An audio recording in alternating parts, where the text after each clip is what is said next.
வணக்கம். Welcome to கதை திரட்டு.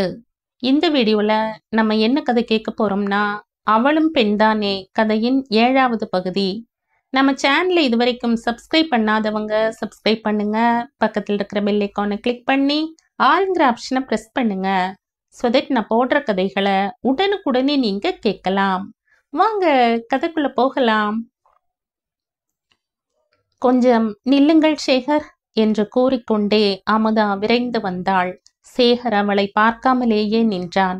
இது என்ன கொடுமை சேகர், நீங்கள் முதலாளியாக இருக்க வேண்டிய இடத்தில் பியூனாக இருக்கிறீர்களே என்று மனவேதனையோடு கூறினாள். நான் சோம்பேறியாக இருக்கவில்லை, உழைத்து பிழைக்க விரும்புகிறேன் என்று சேகர் அவளை பார்க்காமலேயே சொன்னான். அமுதா அதை கேட்டு அகமகிழ்ந்தாள், முகமலர்ந்தாள். ஆனாலும் அதற்காக உங்கள் கம்பெனியிலேயே நீங்கள் பியூனாக இருப்பதா? அது என் அப்பாவின் கம்பெனி என்று தெரிந்திருந்தால் நான் இங்கே வேலைக்கே வந்திருக்க மாட்டேன். உண்மைதான், அவன் தந்தை காளமேகத்துக்கு எத்தனையோ கம்பெனிகள் இருக்கின்றன. சென்னை நகரிலும் சுற்றுப்புறங்களிலும் அவை பரவி கிடந்தன. வெறும் மைனர் வாழ்க்கை நடத்திய சேகருக்கு தன் தந்தையிடம் ஏராளமான பணம் இருப்பது மட்டுமே தெரியும். அவர் எத்தனை கம்பெனிகளை நிர்வகிக்கிறார், எந்தெந்த தொழிற்சாலைகளை நடத்துகிறார் என்ற விவரங்களை அவன் அறிந்து கொள்ள முயற்சி கூட செய்யவில்லை. உங்களை யாரென்று தெரியாமல் பியூன் என்று அழைத்து விட்டேன், மன்னித்து கொள்ளுங்கள் என்றாள் அமுதா. நீங்கள் அப்படி அழைத்தாலும் அழைக்காவிட்டாலும் நான் ஒரு பியூன் தானே. இந்த வேலையை நான் கேவலமாக நினைக்கவில்லை. எந்த வேலையும் இழிவானது அல்ல. வேலை செய்வதே ஒரு சிறப்புதான். அவனிடம் ஏற்பட்டுள்ள மாறுதலை காண அமுதா மிகவும் மகிழ்ந்தாள். ஆனாலும் எங்களை பொறுத்தவரை நீங்கள் சேகர்தான் என்றாள். அவள் மீது சேகர் ஏற்கனவே கோபம் கொண்டிருந்தான். இந்த அன்பான பேச்சை அலட்சியப்படுத்தினான். மல்லி நலமாக இருக்கிறாளா? அமுதா கேட்டாள். நீங்கள் இல்லாவிட்டால் நாங்கள் கெட்டுவிடுவோம் என்று நினைத்தீர்களோ என்று சேகர் மனதுக்குள் எண்ணினான். அதையே, இந்த இரு கைகள் இருக்கும் வரை அவளுக்கு ஒரு குறையும் வராது என்று கைகளை உயர்த்தி உறுதியாக சொன்னான். உங்களுக்கு ஒரு மகிழ்ச்சியான செய்தி. மோகனுக்கு விரைவிலேயே திருமணம் நடக்கப் போகிறது என்று அமுதா தெரிவித்தாள். சேகர் பதில் ஒன்றும் சொல்லாமல் அமைதியாக நின்றான். உங்கள் வீடு எங்கே இருக்கிறது? அது உங்களுக்கு தெரிய வேண்டியதில்லை. சேகர் பட்டென்று பதில் சொன்னான். அமுதாவுக்கு அது அதிர்ச்சியாக இருந்தது. ஏன், நாங்கள் எல்லாம் உங்கள் வீட்டுக்கு வரக்கூடாதா என்று படபடப்பாக கேட்டாள். உங்களை வரவேற்கும் நிலையில் நாங்கள் இல்லை என்று சேகர் பதில் சொன்னான். நமக்குள் வரவேற்பு மரியாதை என்ன? நாம் எல்லோரும் ஒரே குடும்பம்தானே. சோற்றிலே உப்பை அள்ளி போட்டுவிட்டு ஒரே குடும்பமாம், என்ன பசப்பல்! சேகருக்கு எரிச்சலாக இருந்தது. நகத்தை கடித்து கொண்டான். மோகனுக்கு திருமணம் வந்திருக்கிறது. அதற்கு அழைக்கமாவது உங்கள் வீட்டுக்கு வர வேண்டுமல்லவா? எங்களை அழைக்காமல் இருந்தால் அதுவே நல்லது என்றான் சேகர். நம் குடும்பத்திலே நடக்கும் திருமணம் நீங்கள் வர வேண்டாமா? அண்ணனின் திருமணத்தை காண மல்லி எவ்வளவு ஆசையோடு இருப்பாள். மல்லிக்காகவாவது அழைப்பிதழை ஏற்றுக்கொள்ளத்தான் வேண்டும் போலிருந்தது. ஆகவே சேகர், என் அலுவலகம்தான் உங்களுக்கு தெரியுமே. வீட்டிலே வந்து உங்கள் இருவரையும் அழைப்பதுதானே மரியாதை. அந்த மரியாதைகளை நாங்கள் எதிர்பார்க்கவில்லை. அலுவலக முகவரிக்கு ஓர் அழைப்பிதழை தபாலில் அனுப்பினால் கூட போதும். நறுக்கென்று சொல்லிவிட்டு சேகர் நடக்கத் தொடங்கிவிட்டான். 2 எட்டு எடுத்து வைத்தவன் திரும்பி வந்தான். எனக்கு ஒரு சிறு உதவி செய்வீர்களா என்று அமுதா கேட்டாள். 2 எட்டு எடுத்து வைத்தவன் திரும்பி வந்தான். எனக்கு ஒரு சிறு உதவி செய்வீர்களா என்று அமுதாவிடம் கேட்டான். காத்து கொண்டிருக்கிறேன் என்றாள் அமுதா.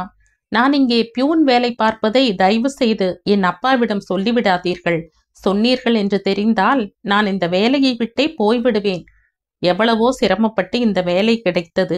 இதையும் கெடுத்து எங்கள் சோற்றிலே மண்ணை அள்ளி போட்டு விடாதீர்கள். சூடாக பேசிவிட்டு அவன் போய்விட்டான். அமுதா திகைத்து போய் நின்றாள். எவ்வளவு வெறுப்பாக பேசிவிட்டு போகிறான். அவளுக்கு வேதனையாக இருந்தது.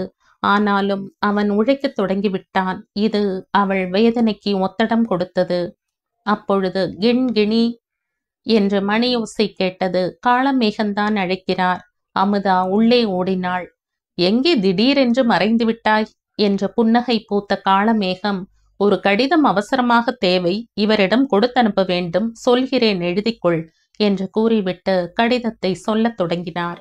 அமுதா குறித்து கொண்டு டைப் பண்ண சென்றாள்.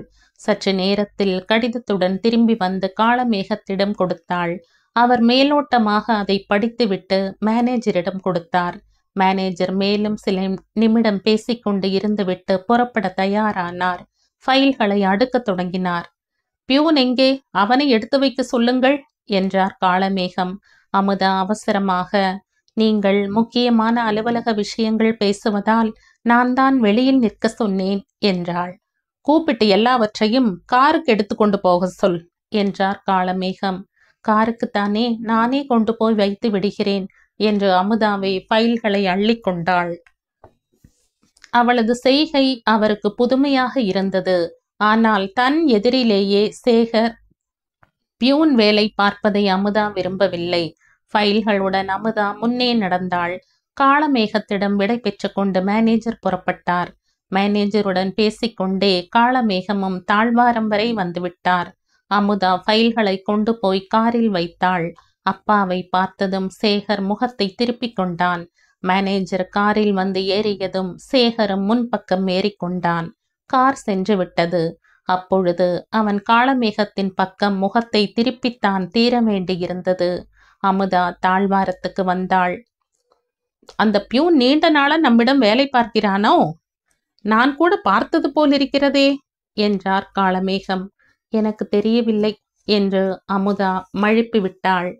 அறைக்குள் அமர்ந்து அமுதா வேலை பார்த்து கொண்டிருந்தாள். தோட்டக்காரன் வந்து, அம்மா, யாரோ ஒரு பெண் வந்திருக்கிறார்கள், ஐயாவை பார்க்க வேண்டுமாம் என்று தெரிவித்தான். அமுதா எழுந்து வெளியே வந்தாள். தாழ்வாரத்திலே லதா அமர்ந்திருந்தாள். ஓ லதாவா, வாம்மா என்று அமுதா மகிழ்ச்சியோடும் பாசத்தோடும் வரவேற்றாள். ஆனால் லதாவோ, நான் உங்களை பார்க்க வரவில்லை, முதலாளியை பார்க்க வேண்டும் என்று முகத்தில் அடித்தது போல கூறினாள். அமுதா ஒரு கணம் அதிர்ச்சியடைந்தாலும் சமாளித்து கொண்டாள்.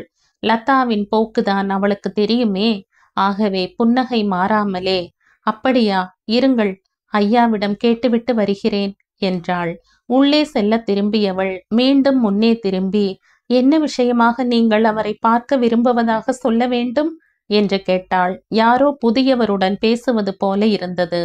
லதா மீண்டும் துடுக்காகவே, உங்களிடம் சொல்ல வேண்டியதில்லை, முதலாளியிடம் சொல்லிக் கொள்வேன் என்றாள். அவளது போக்கு அமுதாவுக்கு வேதனை அளித்தாலும் அதை மறைக்க சிரித்து கொண்டே உள்ளே சென்றாள். உள்ளே காளமேகம் ஏதோ சிந்தனையில் சிக்கியவர் போல நெற்றியை தடவிக்கொண்டு அமர்ந்திருந்தார். அவர் பார்வை தனது பக்கம் விழும் வரையில் அவரது சிந்தனையை கலைக்காமல் அமுதா நின்று கொண்டிருந்தாள். சற்று நேரத்தில் சிந்தனை உலகத்தில் இருந்து அவர் விடுபட்டார். ஒரு சிரிப்புடன் அவளை பார்த்தார். உடனே அமுதா, உங்களை பார்க்க நம் அலுவலக பெண் டைப்பிஸ்ட் ஒருத்தி வந்திருக்கிறாள் என்று தெரிவித்தாள். என்ன விஷயமாம்? உங்களிடம்தான் சொல்ல வேண்டுமாம். இதுவே காளமேகத்துக்கு அதிக பிரசங்கித்தனமாக இருந்தது. ஆகவே வந்திருப்பவளை சந்திக்க அவர் விரும்பவில்லை. அதை வெளிப்படையாக காட்டிக்கொள்ளவும் இல்லை. மேனேஜர் இவ்வளவு நேரம் பேசிக் கொண்டிருந்து விட்டு இப்பொழுதுதான் போகிறார். எனக்கு களைப்பாக இருக்கிறது, இன்னொரு நாள் வரச் சொல்லேன் என்றார். இன்று வேலைதான் ஆயிற்றே, வேலையை போட்டுவிட்டு இங்கே ஏன் வந்தாள்? இப்படி வரக்கூடாது என்றும் சொல்லி அனுப்பு. சரி என்று அமுதா வெளியே வந்தாள்.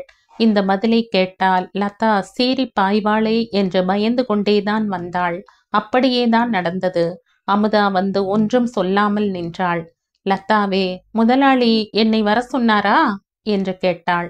இல்லை, இப்பொழுது அவர் யாரையும் பார்க்கும் நிலையில் இல்லை, இன்னொரு நாள் வர சொன்னார் என்று தெரிவித்தாள். ஆனால் லதா இதை நம்பவில்லை. முதலாளியை தான் சந்திப்பதை அமுதா தடுக்கிறாள் என்று எண்ணினாள். சும்மா உள்ளே போய்விட்டு வந்து முதலாளி சொன்னது போல நடிக்கிறாள் என்று நினைத்தாள். ஆகவே நான் இப்பொழுது அவசியம் முதலாளியை பார்க்க வேண்டும் என்றாள் பிடிவாதமாக.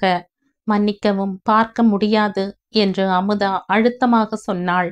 வேலை நாட்களில் வேலையை போட்டுவிட்டு இப்படி முதலாளியை பார்க்க வரக்கூடாது என்றும் ஐயா உன்னிடம் சொல்ல சொன்னார் என்றும் கூறினாள். இனி எப்பொழுதுமே இங்கே வராதே என்று அவள் சொல்வது போல லதாவுக்கு இருந்தது. ஆகவே அதற்கு இன்றே ஒரு முடிவு காண விரும்பினாள். பார்க்க வேண்டும் லதா ஒற்றை காலில் நின்றாள். இது என்னம்மா லதா, சிறு பிள்ளை மாதிரி வீண் பிடிவாதம் என்று அமுதா அவளை சமாதானப்படுத்த தொடங்கினாள். அப்பொழுது அழைப்பு மணியின் ஓசை கேட்டது. ஐயா அழைக்கிறார், நான் வரட்டுமா என்று அமுதா அவசரமாக உள்ளே சென்றாள். அமுதா தன்னை கழுத்தை பிடித்து வெளியே தள்ளிவிட்டது போல் இருந்தது லதாவுக்கு. பல்லை கடித்து கொண்டாள். உன்னை இந்த இடத்தை விட்டே வெளியேற்றாவிட்டால் நான் லதா அல்ல என்று மனதுக்குள் சபதம் செய்தாள். காளமேகத்தை காண சென்ற லதா தாமதமாகத்தான் அலுவலகத்துக்கு வந்தாள். ஆகவே திட்டமிட்டபடி காலையிலேயே அவளை சந்தித்து பேச மோகனால் முடியவில்லை. முகத்தில் எள்ளும் கொள்ளும் வெடிக்க லதா வந்து அமர்ந்ததும் மோகன் அவள் அருகே வந்து மெதுவாக, லதா, ஏன் இவ்வளவு தாமதம் என்று கேட்டான். தனது ஆத்திரத்தை எல்லாம் யார் மீது காட்டலாம் என்று எதிர்பார்த்து வந்தவள் போல, ஏன் தாமதமாக வந்தாய் என்று மேனேஜரை என்னை கேட்டது இல்லை, உங்கள் வேலையை பாருங்கள் என்று வெடுக்கென்று லதா சொன்னாள். மோகனுக்கு முகம் செத்துவிட்டது. தலையை தொங்க போட்டு கொண்டான். சற்று கழித்து அவளை நிமிர்ந்து பார்த்தான். அவளுக்கு வேலையே ஓடவில்லை. ஆகவே ஓர் ஆங்கில நாவலை கையில் எடுத்து வைத்து கொண்டிருந்தாள். அப்பொழுது அவளது ஆத்திரம் அவன் கண்ணில் படவில்லை, அழகே பட்டது. அவள் மீது கொண்ட மோகத்தில் மூழ்கினான். அவள் மீது அவன் கொண்ட காதல், அது காதலோ வெறும் கவர்ச்சியோ கொஞ்சம் கூட குறையவில்லை. அவள் தன்னை இவ்வளவு தூரம் எடுத்தெறிந்து பேசிய பின்பும் கூட அவளது கட்ட அழகு மேனி அவனை கவரவே செய்தது. சரி, சாப்பாட்டு நேரத்தில் பார்த்து கொள்வோம் என்று ஒன்றும் பதில் சொல்லாமல் தனது இடத்துக்கு சென்றான். அடுத்த 1 மணி நேரத்தில் சாப்பாட்டு நேரமும் வந்தது. சாப்பிட்டு முடிந்ததும் சிப்பந்திகள் மர நிழலில் அமர்ந்து சிறிது ஓய்வு எடுத்துக் கொள்வது வழக்கம். லதாவும் ஒரு மரத்தடியில் கன்னத்துக்கு கை தாங்கல் கொடுத்தபடி அமர்ந்திருந்தாள். மோகனும் அவளது அருகே சென்று அமர்ந்தான். விழிகளை மட்டும் அசைத்து லதா அவனை பார்த்தாள். லதா, உன் வீட்டு விலாசம் வேண்டுமே என்று மோகன் கேட்டான். லதா அவனை வெறித்து பார்த்தாள். எதற்கு? என் அண்ணாவும் அண்ணியும் உன் அம்மாவை பார்க்க வேண்டுமாம். என் அம்மாவை ஏன் அவர்கள் பார்க்க வேண்டும்? முறையாக அவர்களை பார்த்து உங்கள் மகளை எங்கள் பையனுக்கு கொடுங்கள் என்று முறையாக கேட்கத்தான். லதா புருவங்களை நெறித்தாள். ஒன்றும் பதில் சொல்லவில்லை. என்ன லதா யோசனை? அவள் அவனை ஏறிட்டு பார்த்தாள். ஆனால் பதில் சொல்லாமல் யோசனையில் ஆழ்ந்தாள். மோகன் வெறும் குமாஸ்தா, அவனையா மணந்து கொள்வது? அவளது அழகுக்கு அவன் கால் தூசி கூட பெறமாட்டானே. அவனது சம்பாத்தியம் அவளுக்கு பவுடர் வாங்க கூட பற்றாதே. அவளது ஆடம்பர வாழ்வு என்ன, ஆசை கனவு என்ன, அதற்கெல்லாம் இவன் பயன்படுவானா? இந்த யோசனைதான் லதாவுக்கு. ஆனால் வேறு வகையில் அவள் சிந்தித்தாள். எப்படியும் அவள் காளமேகத்துக்கு அந்தரங்க செயலாளராக வேண்டும். அவரது அன்பை சம்பாதிக்க வேண்டும். இதற்கு தடையாக இருப்பவள் அமுதா. அவரை நேருக்கு நேர் பார்க்க கூட முடியாமல் தடுத்து விட்டாளே. முதலில் அவளை வெளியேற்ற வேண்டும். அதற்கு என்ன வழி? பகையாளி குடியை உறவாடி கெடு என்ற பழைய ராஜதந்திரம் தான் அவளது மூளைக்கு எட்டியது. அந்த முடிவுக்கே வந்துவிட்டாள். முடிவுக்கு வந்ததும், நான் தான் சம்மதித்து விட்டேனே, அது போதாதா? எனக்கு போதும், ஆனால் பெரியவர்களுக்கு பெரியவர்களின் சம்மதமும் வேண்டுமே என்றான் மோகன். என் அம்மாவை சந்தித்து பேசுவதில் எனக்கு ஆட்சேபனை இல்லை. ஆனால் ஒரு நிபந்தனை. சொல். நம் திருமணம் பதிவு திருமணமாகத்தான் நடக்க வேண்டும். ஏன்? ஊர் உறவு என்று பெருங்கூட்டம் சேர்க்கக்கூடாது. மாலையிலே ஒரு தேநீர் விருந்து, நண்பர்களுக்கும் வேண்டியவர்களுக்கும். அதோடு திருமணம் முடிந்தது. திருமணத்தில் கோலாகலமே இருக்காதே. வீண் ஆடம்பரம் வேண்டாம் என்பதற்காகத்தான் இதை சொல்கிறேன். காலையிலே காஃபி பலகாரம், மதிய சாப்பாடு, மாலையில் சிற்றுண்டி, இரவிலே விருந்து, ஊர்வலம், வானவேடிக்கை, இப்படியெல்லாம் தம்பட்டம் அடித்து கொள்ள எனக்கு பிடிக்காது. திருமணத்தை சிக்கனமாக நடத்த வேண்டும். ஆடம்பரம் எனக்கு பிடிக்கவே பிடிக்காது. லதாவா ஆடம்பரம் வேண்டாம் என்கிறாள்? மோகன் ஆச்சரியத்தில் மூழ்கினான். ஆனால் என் அண்ணா இதற்கு சம்மதிக்க மாட்டாரே. ஊரை கூட்டி மேளம் கூட்டித்தான் நடத்த வேண்டும் என்பாரே. உங்கள் அண்ணாவை சம்மதிக்க வைக்க வேண்டியது உங்கள் பொறுப்பு. அவள் புது பெண்ணா, பொம்மை போல அமர்ந்து இருக்க வேண்டுமா? தலை நிமிரவே கூடாதாம். எல்லாம் நடிப்பு. இதற்கு நான் உடன்படவே மாட்டேன். நாம் இருவரும் சமத்துவமாக நின்று கையெழுத்து இடுவதையே நான் விரும்புகிறேன். மோகனுக்கு தர்ம சங்கடமாக இருந்தது. அண்ணா இதற்கு சம்மதிக்க மாட்டார் என்பது அவனுக்கு தெரியும். ஆகவே அவன் அமைதியாக இருந்தான். என்ன பேச்சையே காணோம்? அண்ணா சம்மதிக்க மாட்டாரே என்றுதான் யோசிக்கிறேன். அப்படியானால் நம் திருமணமும் இல்லை. என்னை மறந்து விடுங்கள். ஏதாவது ஒரு பட்டிக்காட்டு பெண்ணாக பார்த்து கட்டிக்கொள்ளுங்கள். வெடுக்கென்று சொல்லிவிட்டு விருட்டென்று லதா எழுந்து சென்றாள். மோகன் திடுக்கிட்டவனாக லதா லதா என்று அவள் பின்னேயே ஓடினான். அப்படி மட்டும் சொல்லாதே லதா, நீ இல்லாமல் எனக்கு வாழ்வே இல்லை என்று கெஞ்சினான். மீன் சரியாக தூண்டிலில் சிக்கிவிட்டது என்பதை லதா தெரிந்து கொண்டாள்.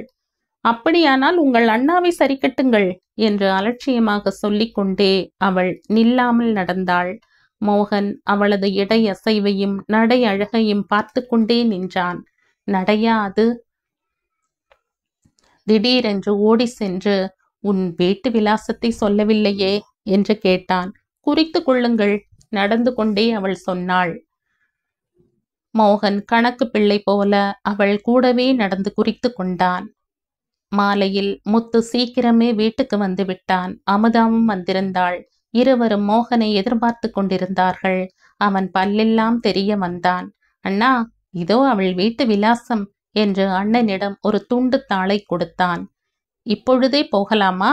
லதாவிடம் சொல்லி அனுப்பிவிட்டீர்களா என்று கேட்டாள். ஆமாம், இந்நேரம் அவளும் அம்மாவும் உங்களுக்காக காத்து கொண்டிருப்பார்கள் என்று மோகன் உற்சாகமாக உரைத்தான். முத்துவும் அமுதாவும் தாயார் அம்மாவிடம் சொல்லிக் கொண்டு புறப்பட்டார்கள். முத்து வெளியில் வந்து காலில் செருப்பை மாட்டிக்கொண்டிருந்தான். மோகன் தயக்கத்தோடு வந்து, அண்ணா, இது பதிவு திருமணமாக நடக்க வேண்டும் என்று லதா விரும்புகிறாள் என்று சொன்னான். அதை கேட்டதுமே முத்துவுக்கு கோபம் வந்துவிட்டது. இதில் ஏதோ சூழ்ச்சி, சதி, வஞ்சகம் இருக்கிறது என்று நினைத்து விட்டான். அப்படியானால் இந்த திருமணம் நடக்காது என்று அழுத்தமாக சொல்லிக்கொண்டே காலில் மாட்டிய செருப்பை கழற்றி எறிந்துவிட்டு வேகமாக உள்ளே சென்றான். பதிவு திருமணம் என்பது அமுதாவுக்கும் பிடிக்கவில்லை. நாம் இன்னும் அவ்வளவு தூரம் நாகரீகத்தில் வளர்ச்சி அடைந்து விடவில்லை என்று நினைத்தாள். ஆனால் மோகனோ, அழகி லதா தன் கையை விட்டு போய்விடக் கூடாதே, கைக்கு எட்டியது வாய் கெட்டாமல் போய்விடக் கூடாதே என்பதில் மிகவும் பதைப்பாக இருந்தான். அண்ணி, லதா தான் பதிவு திருமணம் வேண்டும் என்கிறாள். அண்ணாவை நீங்கள்தான் சமாதானப்படுத்த வேண்டும் என்று அமுதாவிடம் குழைந்தான். அமுதாவும் அந்த பேச்சை தொடங்கினாள். அவள் சொன்னதை கேட்டாயா? அவள் பதிவு திருமணம்தான் செய்து கொள்வேன் என்றாளாம் என்று எடுத்த எடுப்பிலேயே முத்து சீறினான். நிரம்ப நாகரிகம் போலிருக்கிறது என்றாள் அமுதா. அவ்வளவு நாகரிகம் நமக்கு வேண்டாமே, முத்து எடுத்தெறிந்து பேசினான். பொதுவாகவே எல்லா திருமணங்களையுமே பதிவு செய்து கொள்ள வேண்டும் என்று சில பேர் இப்பொழுது சொல்லத்தான் செய்கிறார்கள். அதனால் தான் மனைவிக்கு கணவன் என்ற பயமே போய்விட்டது. மதிப்பு மரியாதையெல்லாம் மலையேறிவிட்டன. கிள்ளுக்கீரையாகத்தானே மதிக்கிறார்கள். அமுதா ஆச்சரியத்தோடு அவனை பார்த்தாள். அவன் ஆத்திரம் அடங்காதவனாக பேசினான். அந்த காலத்திலே பெரியவர்கள் பார்த்து எல்லாவற்றையும் நடத்தி வைத்தார்கள். பெரியவர்கள் செய்தது ஆயிற்றே என்ற அச்சம் கணவனுக்கும் இருந்தது, மனைவிக்கும் இருந்தது. இப்பொழுது அவர்களே ஆளுக்கு ஒன்றை பொறுக்கிக் கொள்கிறார்கள். நாமாக பார்த்து கட்டி கொண்டவள் தானே என்று கணவன் நினைக்கிறான்.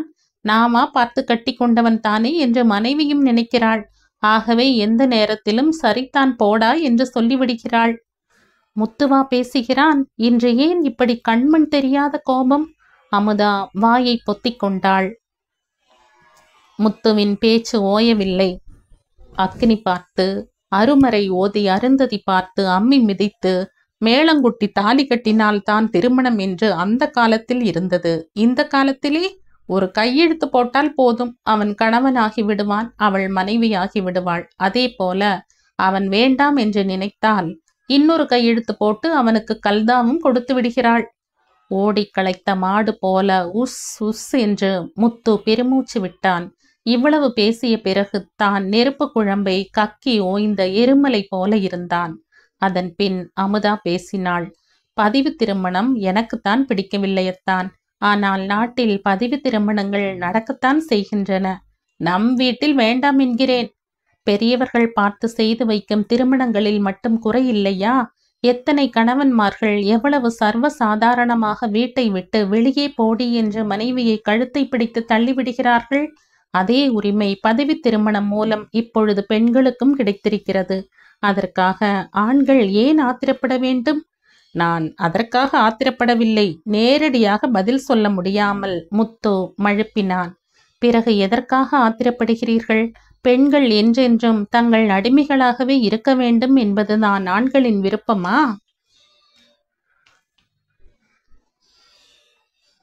நாம் ஏன் படபடக்க வேண்டும்? அனாவசியமாக ஆத்திரப்பட்டு விட்டோம் என்பதை அப்பொழுதுதான் முத்து உணர்ந்தான். ஆகவே ஒன்றும் பேசாமல் அமைதியாக இருந்தான். லதா ஆடம்பரத்தை விரும்பவில்லை. சிக்கனமாக இருந்தால் போதும் என்கிறாள். அதற்குத்தான் பதிவு திருமணம் செய்து கொள்ளலாம் என்கிறாள். 4 பேருக்கு தெரியாமல் ஏதோ ரகசியமாக செய்வது போல இருக்காதா? அதற்குத்தான் நம் வீட்டிலேயே ஒரு விருந்து வைக்கிறோமே. இதன் பின் முத்து திருப்தியடைந்தான். பதிவு திருமணத்தையே சற்று சிறப்பாக நடத்திவிடலாம் என்று மனதுக்குள் திட்டமிட்டு கொண்டான். அமுதாவை அழைத்து கொண்டு லதாவின் வீட்டுக்கு புறப்பட்டான். லதா ஏற்கனவே தாயிடம் எல்லாம் பேசி வைத்திருந்தாள். ஆகவே அங்கே போய் முத்துவும் அமுதாவும் அதிகம் பேசி வேண்டி இருக்கவில்லை. திருமணத்தை அடுத்த வாரமே வைத்து கொள்ள வேண்டும் என்று மட்டும் லதாவின் அம்மா கூறினார். ஆனால் இது லதாவின் யோசனைதான். 1 வாரத்துக்குள் எப்படி முடியும்? வீட்டை கட்டிப்பார், கல்யாணம் பண்ணிப்பார் என்பார்கள் என்றான் முத்து. தம்பி, இது பதிவு திருமணம்தானே என்றார் லதாவின் தாயார். அதற்கு கூட திருமண பதிவு அலுவலகத்தில் முன்கூட்டியே அறிவிப்பு கொடுக்க வேண்டும் என்று அமுதா நினைவுபடுத்தினாள். அதெல்லாம் நாம் சொல்லி சரி பண்ணி கொள்ளலாம் என்றாள் லதா. எல்லோருமாக பேசி அடுத்த வெள்ளிக்கிழமை திருமணம் என்று தீர்மானித்தார்கள். நாள் அதிகம் இல்லாததால் மறுநாளே முத்து அழைப்பிதழ் அடிக்க கொடுத்து விட்டான்.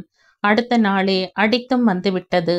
முதலில் சேகருக்கு கொடுக்க வேண்டும். திருமணம் முடியும் வரை மல்லியை நம் வீட்டிலே வந்து இருக்க சொல்ல வேண்டும் என்று அமுதா சொன்னாள். சேகரை சந்தித்த விவரத்தை ஏற்கனவே முத்துவிடம் அவள் தெரிவித்திருந்தாள். சேகர் முன்னுக்கு வருவது கடுமையான உழைப்பில்தான் இருக்கிறது என்றான் முத்து. இன்று மாலையில் நாம் இருவருமே சேகரை பார்க்க போவோம்.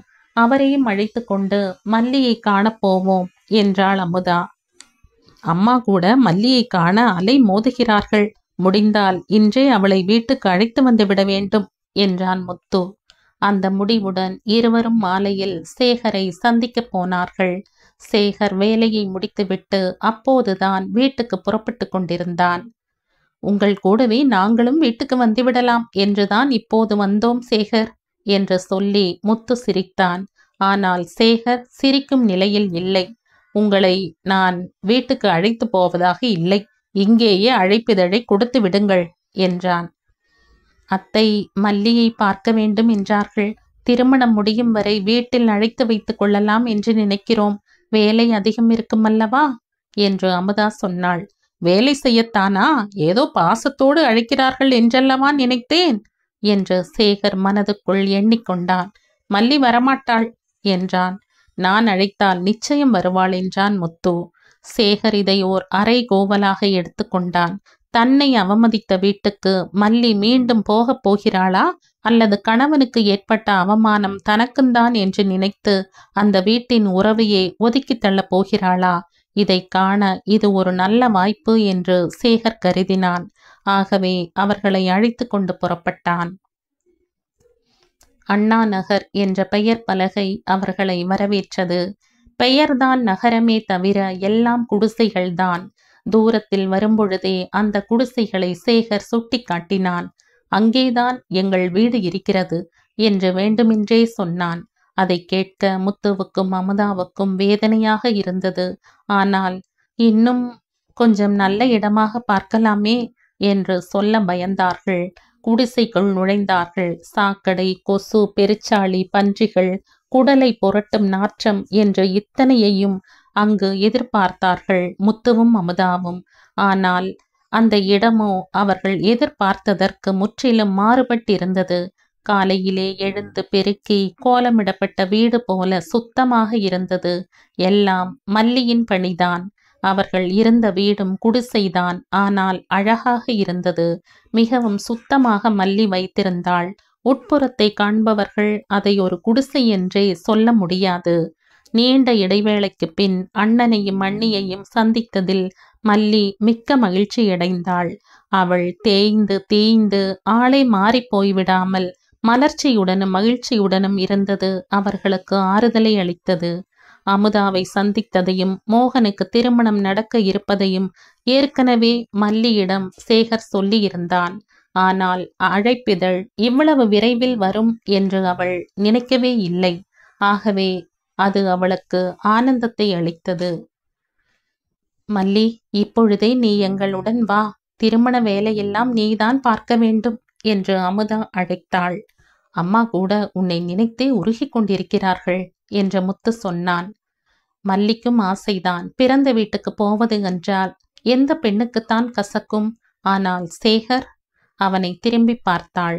அது உன் விருப்பம் என்பது போல அவன் முகத்தை திருப்பிக் கொண்டான். அதில் இருந்தே அவன் கருத்தை மல்லி புரிந்து கொண்டாள். தனது ஆசைக்கு அணை போட்டாள். அண்ணி, நான் இங்கே ஒரு பள்ளிக்கூடம் நடத்துகிறேன். 60 பிள்ளைகள் படிக்கிறார்கள். ஆகவே நான் இப்பொழுதே உங்களோடு வர முடியாது. திருமணத்தன்று கட்டாயம் வருகிறோம் என்று சொன்னாள். டீச்சர் வேலையா? பலே என்று பாராட்டிய அமுதா, ஒரு வாரம் விடுமுறை எடுத்துக்கொள்ள வேண்டியதுதானே என்றாள். இங்கே நான் ஒரே ஒரு ஆசிரியைதான் அண்ணி என்றாள் மல்லி. அப்படியானால் பள்ளிக்கூடத்துக்கே ஒரு வாரம் விடுமுறை விட்டுவிடு என்றான் முத்து. அது எப்படி அண்ணா முடியும்? இப்பொழுதுதான் சிரமப்பட்டு பிள்ளைகளை பள்ளியிலே சேர்த்து ஓர் ஒழுங்குக்கு கொண்டு வந்திருக்கிறேன். ஒரு வாரம் இல்லாவிட்டால் மீண்டும் இந்த பிள்ளைகள் ஊர் சுற்ற போய்விடுவார்கள். அவர்களை பிடிப்பது சிரமம் என்றாள் மல்லி. நான் வந்து என்ன வேலை அண்ணா செய்ய போகிறேன்? அண்ணி ஒரே ஆள் போதுமே. அம்மா உன்னை பார்க்க வேண்டும் என்றார்கள் என்றான் முத்து. நான் நன்றாகவே இருக்கிறேன் என்று அம்மாவிடம் சொல்லுங்கள். அதுவே அவர்களுக்கு ஆறுதல் அளிக்கும் என்றாள் மல்லி. அவள் சேகருக்கு அஞ்சுகிறாள் அல்லது சேகர் மீண்டும் கேட்டுவிடக் கூடாதே என்று பயப்படுகிறாள் என்று அமுதா நினைத்தாள். ஆகவே அவளை வற்புறுத்தி அழைக்க விரும்பவில்லை.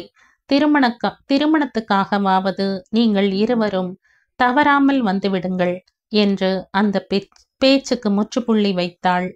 நிச்சயம் வந்துவிடுவோம் என்றாள் மல்லி.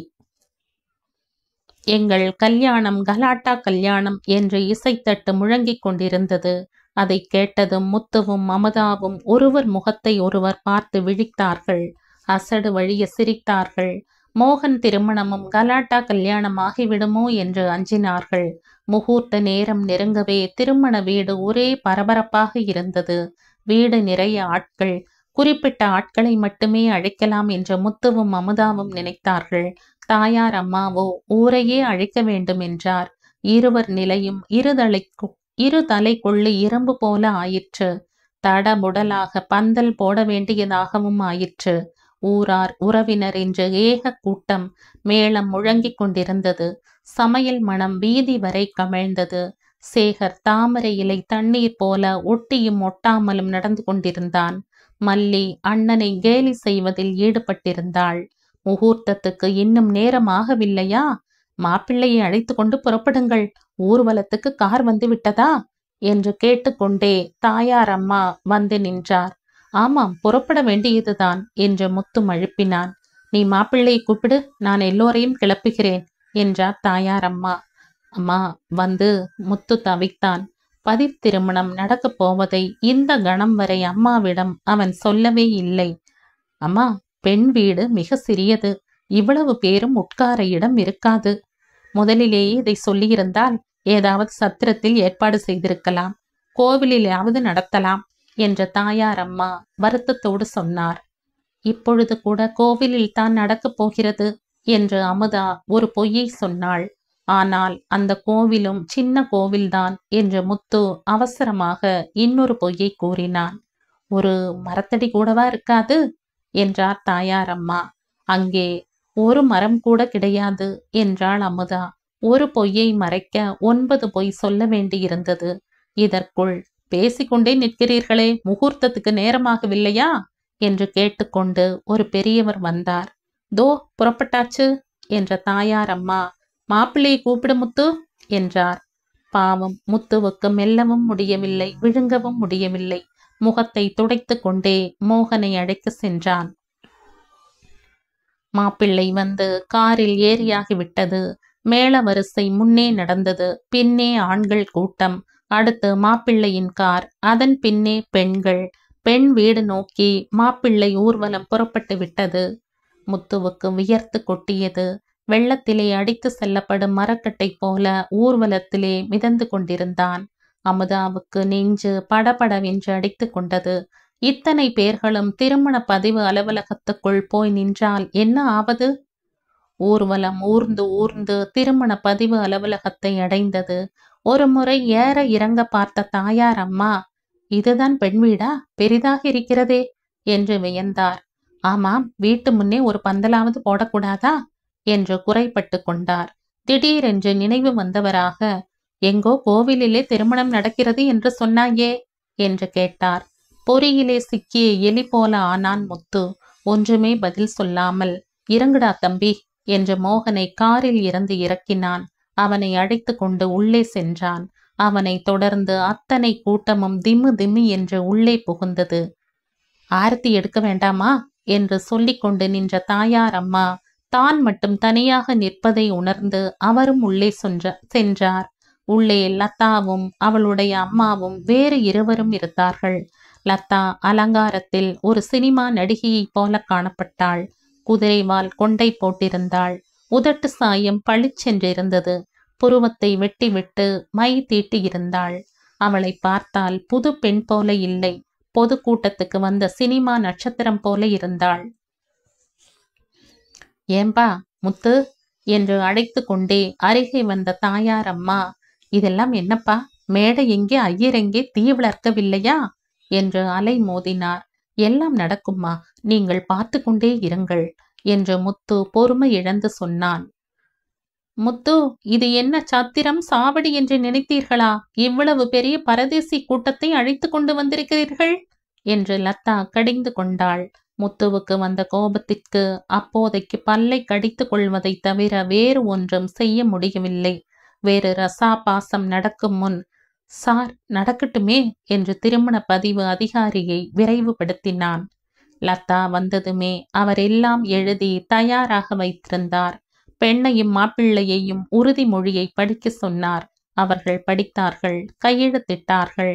மாலையும் மோதிரமும் மாற்றிக்கொண்டார்கள். அளவோடு பெற்று வளமோடு வாழுங்கள் என்று அதிகாரி வாழ்த்தினார். அத்தோடு அவரது வேலை முடிந்தது. புறப்படுங்கள் என்று முத்து வெளியேற முயற்சித்தான். ஆனால் யாரும் வெளியேறவில்லை. முத்து, இதெல்லாம் என்னப்பா என்று தாயார் அம்மா கவலையோடு கேட்டார். திருமணம் முடிந்து விட்டது அத்தை என்று அமுதா சொன்னாள். கண்கட்டு வித்தை போல இருக்கிறதே என்று தாயார் அம்மா வியந்தார். தாலி கூட கட்டவில்லையே. ஆமாம், தாலி கட்டாமல் எப்படி கல்யாணம் நடக்கும் என்று பல குரல்கள் கேட்டன. பருப்பு இல்லாமல் சாம்பாரா என்றான் சேகர். எதற்கும் இருக்கட்டுமே என்று முத்து தாலியை தயாராக கொண்டு வந்திருந்தான்.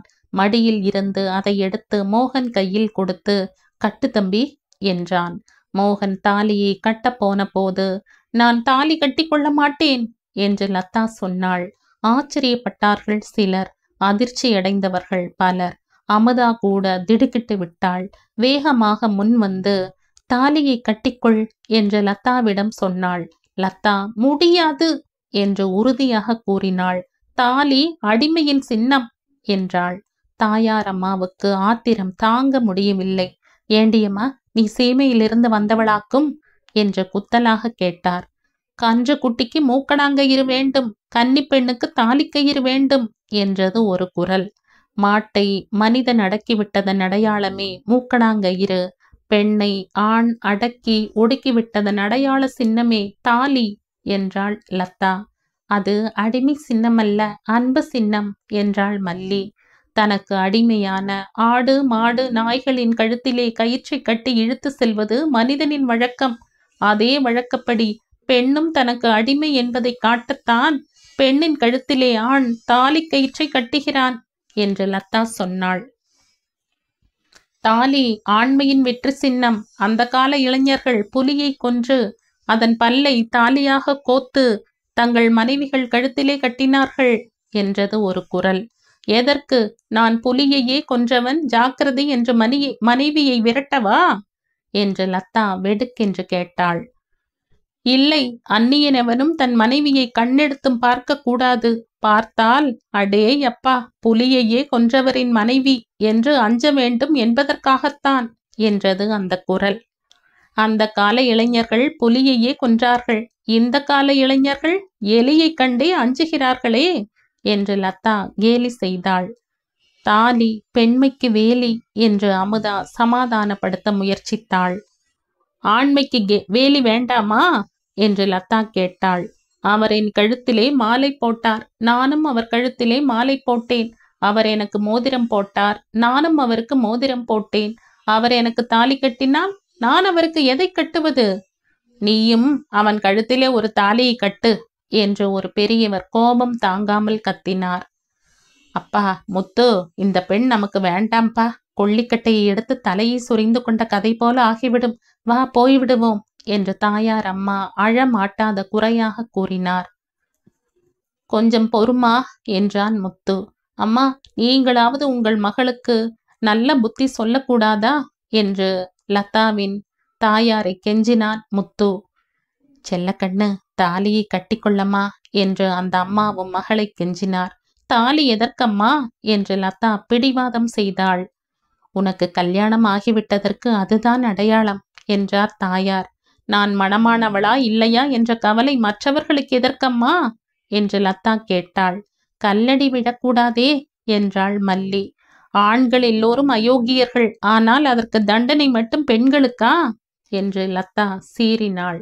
நம் வீட்டுக்கு நாம் தான் கதவுக்கு தாழ்பால் போட்டுக்கொள்ள வேண்டும் என்றாள் அமுதா.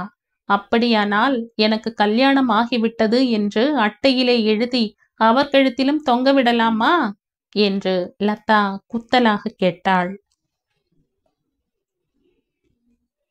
இந்த கதையின் தொடர்ச்சியை அடுத்த பதிவில் கேட்கலாம்.